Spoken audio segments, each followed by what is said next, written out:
जसरी साँपले अरूलाई टोक्यो भने त्यसको विषले गर्दा अरू मान्छे मर्छन्, तर साँपभित्र त्यो विष हुँदाहुँदै पनि त्यसले साँपलाई कुनै किसिमको क्षति गर्न सक्दैन, साँपलाई मार्न सक्दैन भन्ने त्यो उदाहरण दिएको थियो।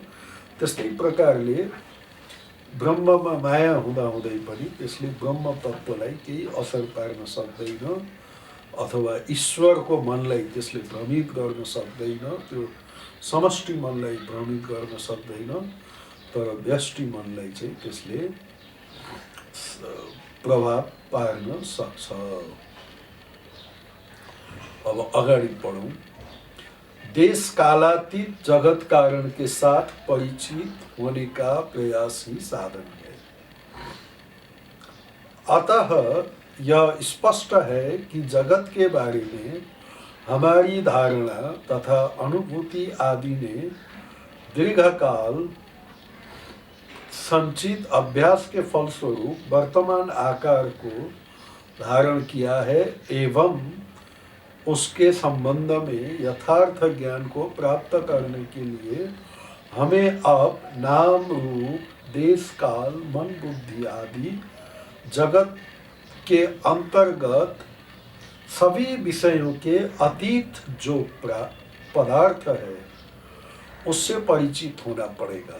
इस परिचय को प्राप्त करने के प्रयास को ही वेदादि शास्त्रों ने साधना नाम से निर्देश किया है, एवं वह प्रयास ज्ञात या अज्ञात रूप से जिन स्त्री पुरुषों में विद्यमान है उन्हीं को भारत में साधक नाम से संबोधित किया जाता है। अर्थात साधना भनेको के हो भने यो जुन हामीले दृश्यमान जगत देखिरहेको छ, हामी चाहिँ अहिले जगतको अन्तर्गत नै छौँ। जगत कस्तो भन्दा नाम र रूप भएको, नाम पनि छ यो जगतको, रूप पनि छ। जे पनि हामीले संसारमा जे पनि कल्पना गर्छौँ त्यसको कल्पना नाम र शब्द, शब्द बिना त कल्पना नै हुँदैन। त्यही भएर नाम पनि त्यसको छ अनि रूप पनि छ। कुनै न कुनै त्यसको रूपको पनि हामीले कल्पना गर्नु पर्छ। त्यो नाम र रूपको जगत, यो पुरै जगत नाम र रूपको अतीतमा गयौँ भने त फेरि त्यो ब्रह्म तत्त्व नै भयो। नाम र रूपको अतीतमा जान सक्नु पर्यो, देश कालको अतीतमा जान पर्यो। देश भनेको एउटा सिमाना, जुन हामीले अगाडि हाम्रो जुन एउटा टाइम स्पेस एन्ड कजेसन, देश भनेको कुनै एउटा देश होइन कि स्पेस भन्ने, अङ्ग्रेजीमा जसलाई टाइम स्पेस एन्ड कजेसनमा जसलाई स्पेस भनिन्छ त्यसलाई संस्कृतमा देश, काल भनेको समय, देश र काल अथवा स्पेस र टाइम र स्पेसको अतीतमा जान सक्नु पर्यो। अहिले हामीलाई चाहिँ एउटा समयको कन्सेप्टले बाँधेको छ। समयको कन्सेप्ट बिना हामी चाहिँ बाँच्नै सक्दैनौँ। नाम र रूपको बिना बाँच्न सक्दैनौँ, सोच्न सक्दैनौँ। हामीलाई शब्दको पनि आवश्यकता छ, रूपको कल्पना पनि मनले गरिहाल्छ। मन नै नाम र रूपले, मन बुद्धि, मन र बुद्धिको पनि अझै पर जान सक्नु पर्यो। मन, यो मनद्वारा नै जगतको कल्पना भएको छ, मनमा नै जगत कल्पित छ। बुद्धि, मन र बुद्धि भनेपछि बुद्धि पनि त्यही मनको डिटर्मिनेटिङ फेकल्टीलाई बुद्धि भन्छ। मन बुद्धि चित्त अहङ्कार एउटै उसमा पर्यो, सूक्ष्म शरीरभित्र। मन बुद्धि के अंतर्गत आदि जगत के अंतर्गत, यो सबै जगतको अंतर्गत हो। सभी विषयों के अतीत जो पदार्थ है, यो सबै विषयको अतीतमा, यो सबै विषयभन्दा बाहिर जुन पदार्थ छ के हो भन्दा त्यो ट्रान्सेन्डेन्टल रियालिटी त्यसलाई भनिन्छ। नाम रूप देश काल मन बुद्धि आदि जगत भित्र पर्छन्। यो सबै देश र काल पनि यो जगतभित्र हाम्रो कल्पना शक्तिभित्र, मान्छेको मनमा नै समयको कन्सेप्ट पनि मान्छेको मनमा नै छ। पशुको मनमा पनि टाइमको कन्सेप्ट हुँदैन। हामीले भन्छौँ यो प्राणी यति वर्ष बाँच्छ, हात्ती कति 80 वर्ष बाँच्छ, त्यसले हात्तीलाई केही मतलबै छैन। त्यो हात्तीलाई थाहा छैन बिचरा ऊ 80 वर्ष बाँच्छ भन्ने। अनि कुकुरलाई थाहा छैन कति वर्ष बाँच्छ भन्छन्, कुकुर पनि 12 वर्ष कि कति वर्ष बाँच्छ भन्छन् होइन कुकुर। त्यो बिचरा कुकुरलाई थाहा छैन म 12 वर्ष बाँच्छु, 12 वर्षको समय यति लामो हुन्छ भन्ने। मान्छेले पो सोचिरहेको हुन्छ म 100 वर्ष, अथवा मान्छेले कल्पना गर्ने म्याक्सिमम समय भनेको 100 वर्ष। 100 वर्ष भनेर उसले एउटा समयको अवधि उसले कल्पना गरेर राखेको हुन्छ। मान्छे 100 वर्ष बाँच्छ, अनि 100 वर्षमा म यति वर्ष पुगेँ, अझै यति वर्ष बाँचौँला कि मान्छेको टोटल आयु भनेको यस्तो हो भनेर मान्छेले सोचेर बस्छ। म 80 वर्ष पुगेँ, अब कति दिन बाँच्छु र भन्ने। त्यो कुकुरको त लाई बिचरा त्यसलाई त त्यो समयको मतलबै छैन। हामीलाई पो कुकुर बिचरा 12 वर्ष बाँच्छ, उसलाई त्यो मतलबै छैन। 12 वर्ष भनेको के हो, उसको लागि 80 वर्ष भनेको के हो, उसको लागि 1000 वर्ष भनेको के हो, एउटै हो, सबै एउटै हो उसको लागि। भनेपछि उसले त त्यो समयको कल्पना पनि गर्न सक्दैन। भनेपछि ऊ समयभन्दा मुनि छ।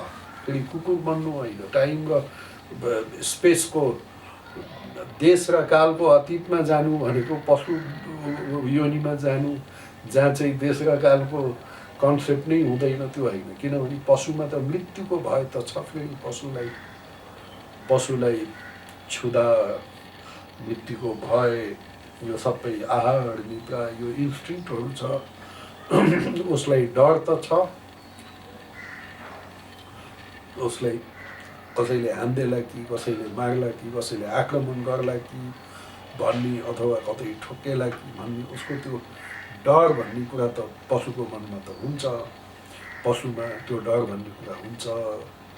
तर पशुलाई समयको ज्ञान चाहिँ, समय भन्ने कुराको त्यसको जुन कन्सेप्ट, मान्छेको ब्रेनभित्र जुन समयको कन्सेप्ट हुन्छ, त्यो कन्सेप्ट पशु योनिमा या अरू कुनै पनि योनिमा, त्यो हुँदैन। लोवर योनिहरूमा, निम्न योनिहरूमा त्यो हुँदैन।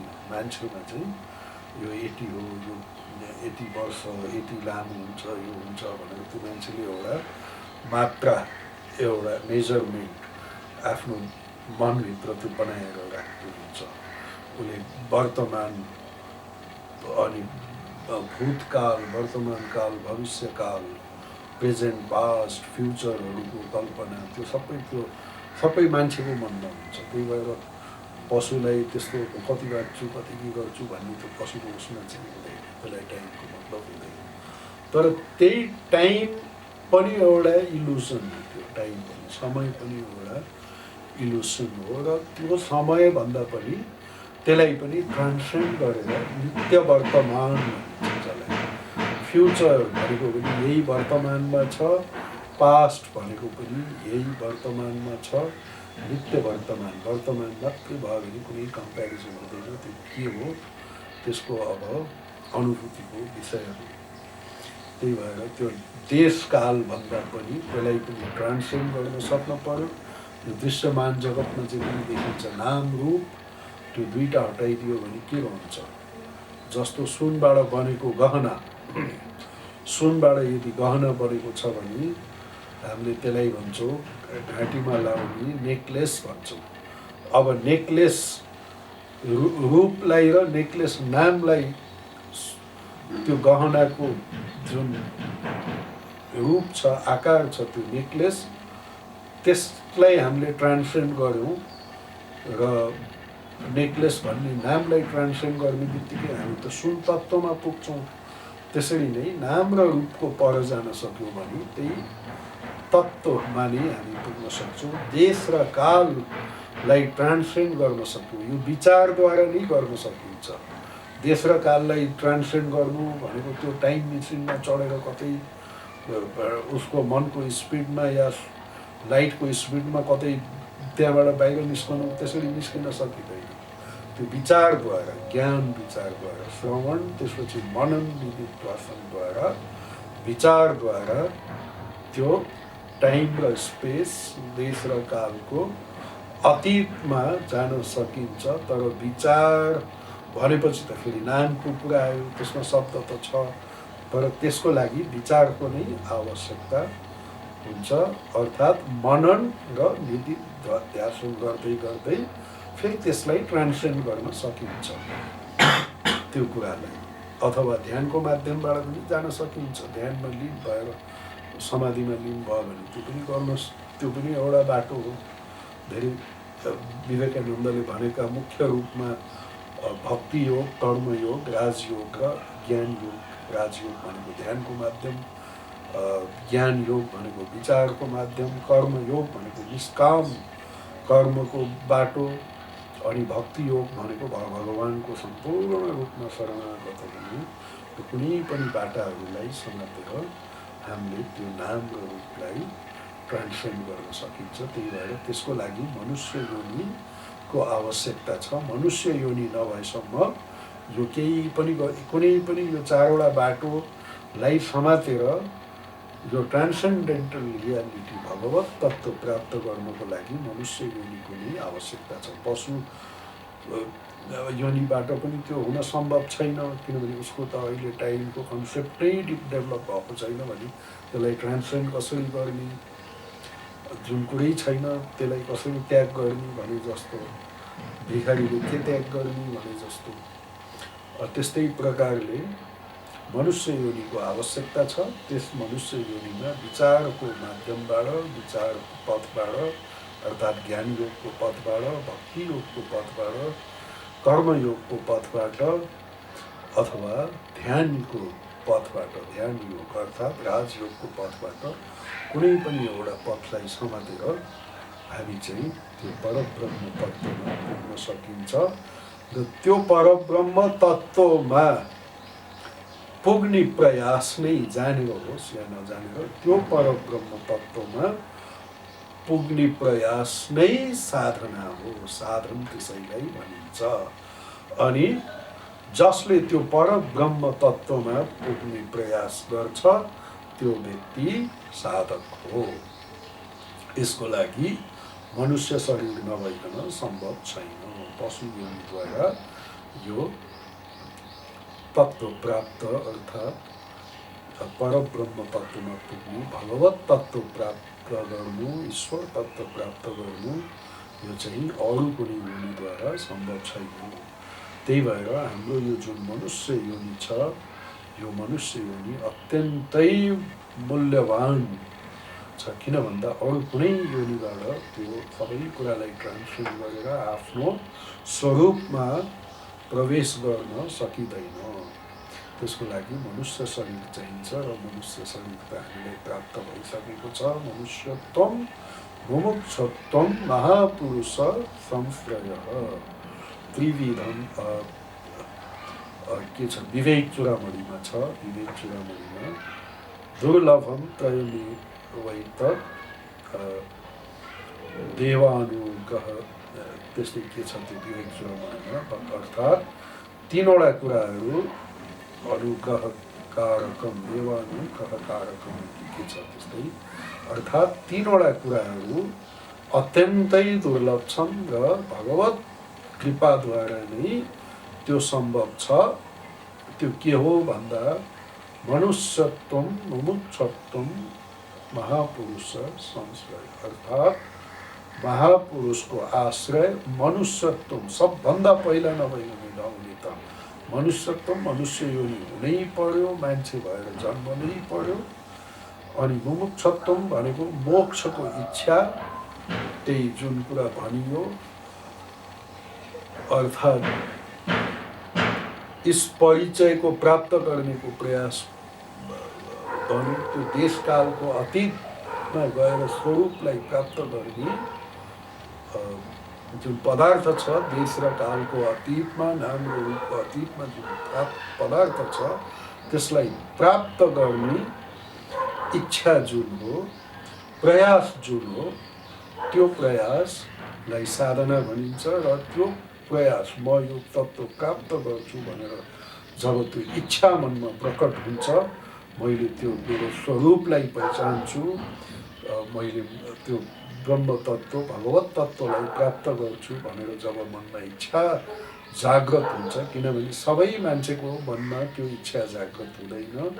मान्छे संसारको भोग वासनामा लिप्त भएर बसेका हुन्छन्। मनुष्य योनि प्राप्त गरे पनि मुमुक्षत्व प्राप्त गरेन भने फेरि त्यो साधना सम्भव छैन। त्यही भएर मनुष्यत्व पनि, मनुष्य योनि पनि प्राप्त हुन पर्यो।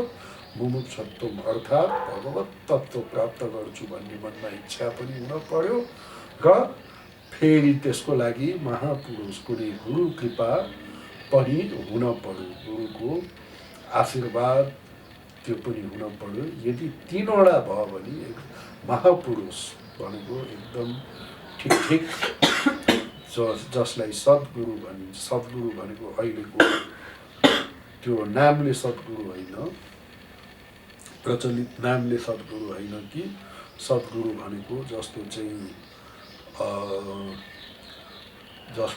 जसले शास्त्रको मर्म बुझ्न सक्छ, जसको जीवन अत्यन्तै पवित्र छ, ब्लेमिसलेस अर्थात् अपाप, जसको मनमा चाहिँ वासना छैन, जसको जीवन पवित्र छ, पापबाट मुक्त छ, अर्थात् जसको जीवन चाहिँ पवित्र छ, अनि जसले चाहिँ शास्त्रको मर्म बुझ्न सक्छ, शास्त्रको खालि शब्दार्थ मात्रै होइन, शास्त्रको व्याख्या गर्ने कुशलता मात्रै होइन, अरिटरी मात्रै होइन, ठिक शास्त्रको मर्म बुझ्न सक्ने, त्यसको एकदम इसेन्सलाई बुझ्न जसले सक्छ र जसको जीवन पनि अति राम्रो छ, यो एकदमै निस्वार्थ र पाप नभएको पवित्र जीवन छ, त्यस्तो जुन महापुरुष हुन्छन्, त्यस्तो महापुरुषको आश्रय अर्थात् ठिक सद्गुरुको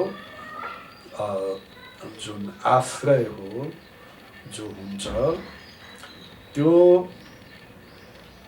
केवल देवानुग्रहकारकम अर्थात् भगवानको आशीर्वादद्वारा नै सम्भव छ। अर्थात् भगवानको कृपा नभइकन यो तीनवटा कुरा प्राप्त हुन सक्दैन। सबभन्दा पहिला त हामीले मनुष्य शरीर पायौँ, यही नै भगवानको सबभन्दा ठुलो कृपा हो। त्यसपछि यदि हामीमा मोक्ष प्राप्ति गर्ने, मोक्ष लाभको इच्छा हुन्छ भने मुमुक्षु त्यसलाई भनिन्छ। त्यो मुमुक्षत्व त्यो भगवानको अर्को सब अझै ठुलो कृपा हो र त्यसपछि पनि अझै कुनै महापुरुषको आशीर्वाद पाइयो भने त्यो अझै झन् सबै कुरा जुट्यो भने त्यसपछि बल्ल भगवत तत्त्व प्राप्त गर्नलाई अनुकूल वातावरण बन्दछ। त्यही भएर जसले यो भगवत तत्त्व प्राप्त गर्ने चेष्टा गर्छ त्यसैलाई साधक भनिन्छ। जसमा यो इच्छा जाग्छ तब मात्रै उसले गर्छ। त्यो इच्छा जाग्नु त्यसलाई नै साधना भनिन्छ, साधन। अनि जसले यो इच्छा गर्छ मुमुक्षु त्यसलाई भनिन्छ साधक। परब्रह्म तत्त्वलाई प्राप्त गर्ने इच्छा भन्ने साधना, अनि त्यो गर्ने व्यक्ति साधक। त्यसमा बारम्बार मैले दोहोऱ्याइ मैले भन्छु, त्यसको इसेन्स के हो भने साधनाको, भगवत तत्त्वको, आध्यात्मिक जीवनको इसेन्स भनेको दुई कुरा नभइकन खालि विभिन्न प्रकारका क्रियाहरू गरेर या प्राणायामका क्रियाहरू या कति तान्त्रिक विद्याहरू के गर्छन्, अति धेरै किसिमका मान्छेले गर्छन्, हठ योग इत्यादि गर्छन्। ती कुराहरू जति गरे पनि केही लाभ हुँदैन। वास्तवमा साधनाको लागि नभई नहुने वस्तु र जो भएन भने साधना हुनै सक्दैन। कुनै पनि हालतमा जति गरे पनि हुन सक्दैन।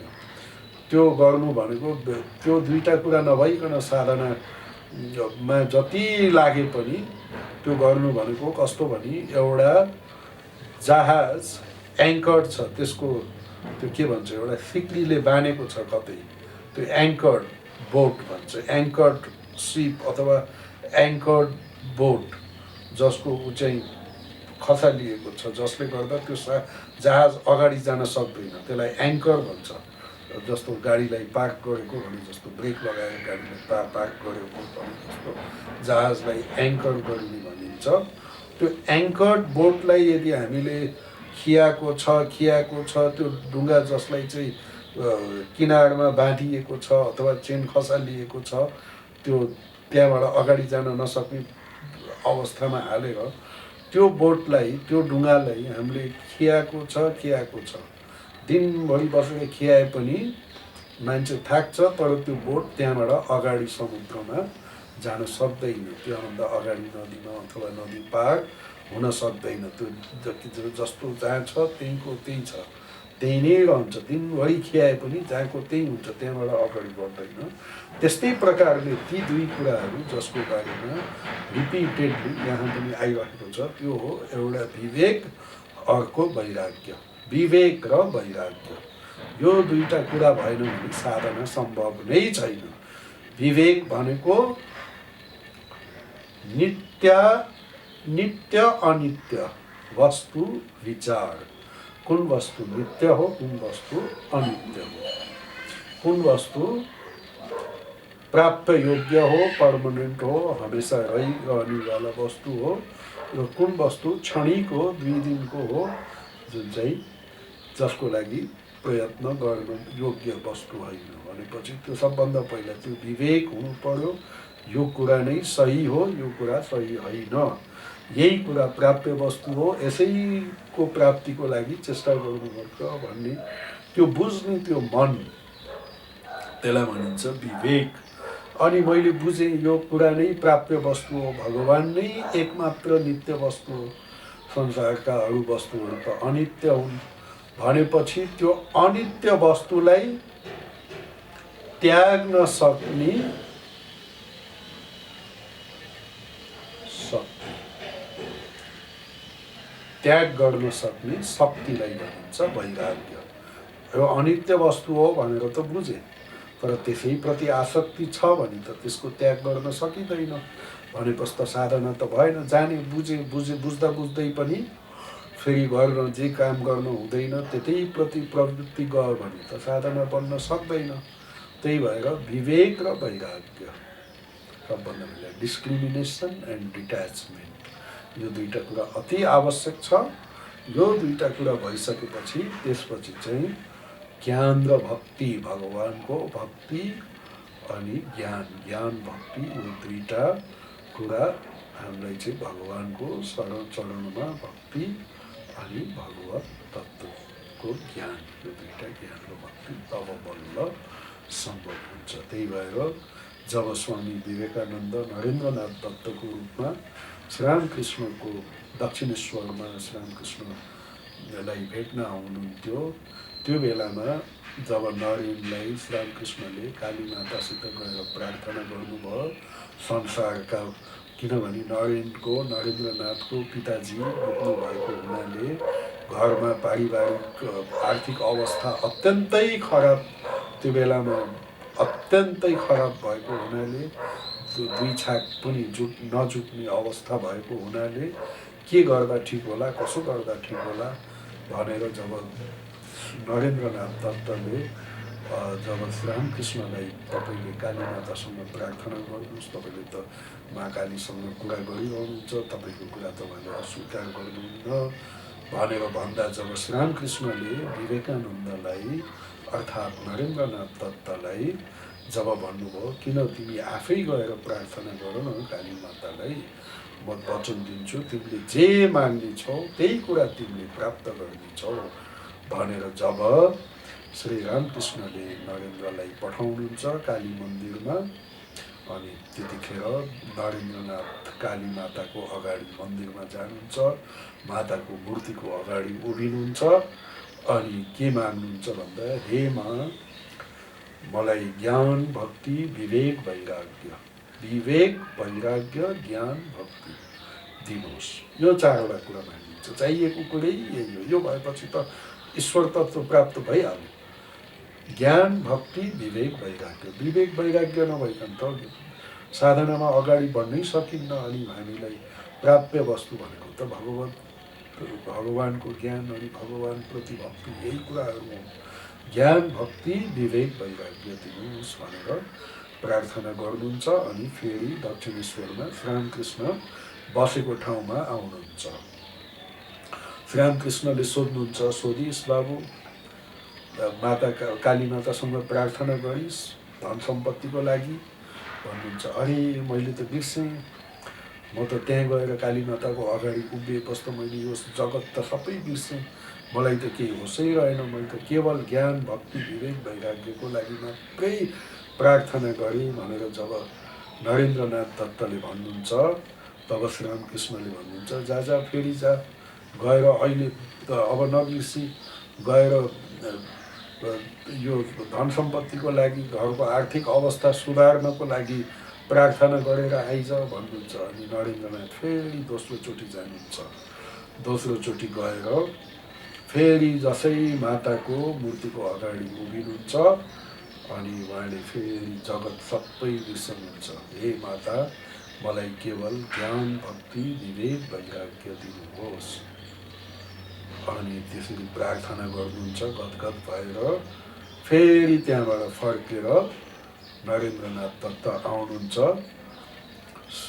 श्रीरामकृष्ण बस्ने कोठामा फर्केर आउनुहुन्छ दोस्रोचोटि। फेरि श्रीरामकृष्णले सोध्नुहुन्छ, बाबु अहिले त तैँले मागिस् होला नि, मातासँग प्रार्थना गरिस् होला नि, घरको आर्थिक अवस्था सुधारिदिनको लागि भनेर प्रार्थना गरिस् भनेर सोधेको। अरे मैले त अहिले पनि बिर्सेँ, दोस्रोचोटि त गएको अहिले पनि बिर्सेँ, मैले त्यहाँ गएपछि त मलाई त यो सबै कुराहरू मैले बिर्सेँ, मलाई त ख्यालै भएन भनेर नरेन्द्रनाथ दत्तले भन्नुहुन्छ। श्रीरामकृष्णले जा, फेरि जा, अहिले चाहिँ यो पटक चाहिँ तैँले नभुल्नु, नबिर्सनु भनेर फेरि जब नरेन्द्रनाथ दत्तलाई पठाउनुहुन्छ, जा यो पल्ट चाहिँ नबिर्सनु, माताको चरणमा गएर माताको अगाडि उभिएर आर्थिक अवस्था दूर गर्नको लागि तैँले प्रार्थना गर भनेर नरेन्द्रलाई फेरि पठाउनुहुन्छ। नरेन्द्र जानुहुन्छ। योचोटि चाहिँ म बिर्सिन्न भनेर एकदमै सजग र सतर्क भएर जानुहुन्छ। अनि माताको अगाडि उभिनुहुन्छ।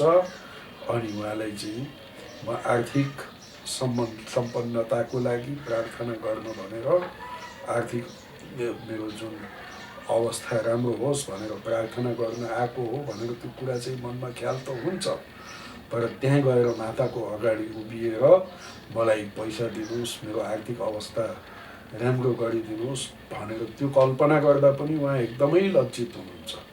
उहाँलाई त कस्तो लाग्छ भने राजाको दरबारमा उभिएर मलाई एउटा फर्सी दिनुहोस् त भनेर, त्यो राजाको दरबारमा उभिएर जहाँ चाहिँ हामीले भनेको जे कुरा पनि पाउन सकिन्छ, सुन चाँदी हिरा मोती पाउन सकिने ठाउँमा गएर एउटा मूर्ख मान्छेले के भनेर प्रार्थना गरेछ भने, हे राजा, राजाले के तँलाई के चाहियो, लौ माग मसँग, म दिन्छु, जे आवश्यकता छ त्यही माग भन्दा मलाई एउटा फर्सी चाहियो भनेर त्यो मूर्खले फर्सी मागेछ। अरू साथीहरूले अरे मूर्ख, राजाको अगाडि गएर तैँले उभिएर अनि फर्सी माग्ने हो त, त्यहाँ गएर तैँले त सुन चाँदी अनि हिरा मोती इत्यादि यस्ता मूल्यवान वस्तुहरू पो माग्नु पर्ने हो त, त्यस्तो सामान्य कुरा माग्नुको लागि राजाको अगाडि कोही जान्छ मूर्ख भनेर त्यस्तो भनेछन्। त्यस्तै प्रकारले नरेनलाई पनि त्यस्तै बोध भयो, लज्जा बोध भयो भने म त एउटा राजराजेश्वरी, राजाको पनि राजा, यो सबै विश्व जगत, यो संसारलाई चलाउने यो पुरै जगतको राजराजेश्वरी माताको अगाडि मैले आएर यस्तो सामान्य कुरा, मलाई चाहिँ मेरो आर्थिक अवस्था राम्रो गरिदिनुहोस्, पैसा दिनुहोस् भनेर यसरी माग्नु भनेको कति लज्जाको कुरा हो, कति घृणाको कुरा हो भन्ने उहाँलाई चाहिँ त्यो लज्जा बोधले उहाँ चाहिँ एकदम उहाँलाई ग्लानि हुन्छ। उहाँले त्यस्तो कुरा माग्नै सक्नुहुन्न। अनि नरेन्द्रनाथले, हे माता, मलाई केही चाहिँदैन, म त केवल तपाईँको पाद पद्ममा मलाई शुद्ध भक्ति दिनुहोस्, मलाई ज्ञान दिनुहोस्, मलाई विवेक दिनुहोस्, मलाई वैराग्य दिनुहोस् भनेर यति नै प्रार्थना गर्नुहुन्छ। अनि यो पल्ट पनि फेरि उहाँ चाहिँ फर्केर श्रीरामकृष्ण बसेको ठाउँमा कोठामा फर्केर आउनुहुन्छ। अनि यसरी फर्केर आउँदाखेरि तेस्रोचोटि पनि माग्न सक्नुहुन्न। अनि श्रीरामकृष्णको कोठामा आएपछि श्रीरामकृष्णले सोध्नुहुन्छ, यो चोटि मागिस् त बाबु सम्पन्नताको लागि।